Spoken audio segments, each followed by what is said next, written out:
Your Excellency Abdullah Shahid, President of the 76th United Nations General Assembly, Your Excellency Secretary General Antonio Guterres, Your Excellency President Moon Jae-in, and distinguished leaders from around the world. It is an honor to be here today. We're BTS, appointed as Special Presidential Envoys of the Republic of Korea. We're here today to share the stories of our future generation. Before we came here, we asked the young people in their teens and 20s around the world about their past 2 years and about the world they find themselves in today. Jin will share some of the answers we received. Yes, should we take a look? You can feel the good vibes from just looking at these. There were times during the past 2 years when I too felt bewildered and troubled. But still here, we have people who cry out, let's live on, let's make the best of this moment. Because we can't stand still when we're in the ideal time of our lives to take on new challenges. It wasn't as if we could blame anyone, and you must have felt the frustration. Here I'm the same as I was yesterday, but the world changed like we were transported in a flash to a parallel world. I was saddened to hear that entrance and graduation ceremonies had to be cancelled. These are moments in life you want to celebrate, and missing out on them must have been upsetting. We were heartbroken when our long planned concert tours were cancelled, and for a while we yearned for the moments we wanted to make complete.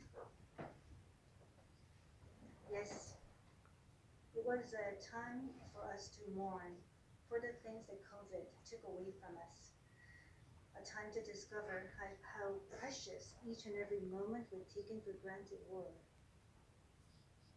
Suga mentioned the precious things we've taken for granted, and lots of people answered our question by sharing pictures of their precious moments. Many people showed how they share their moments with nature.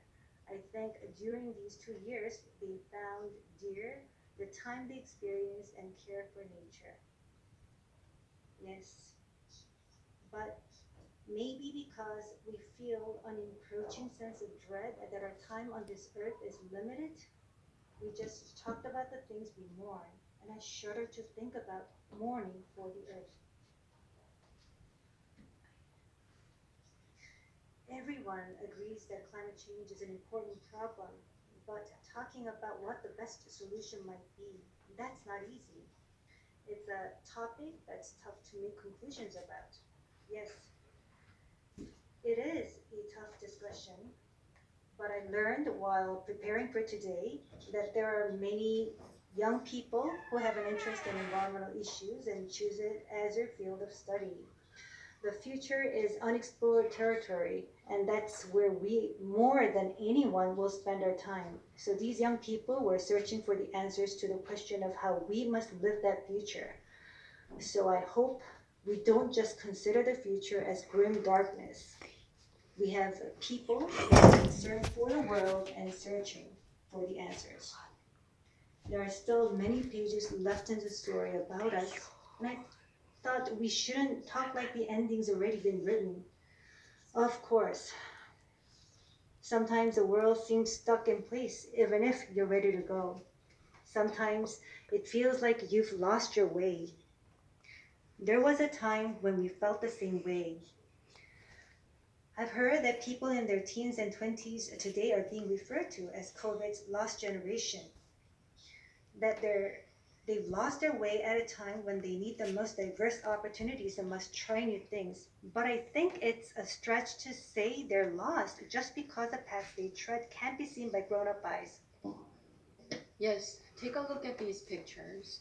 Here we have many who are trying hard to continue their friendships online in new ways, start learning new things, live healthier lives.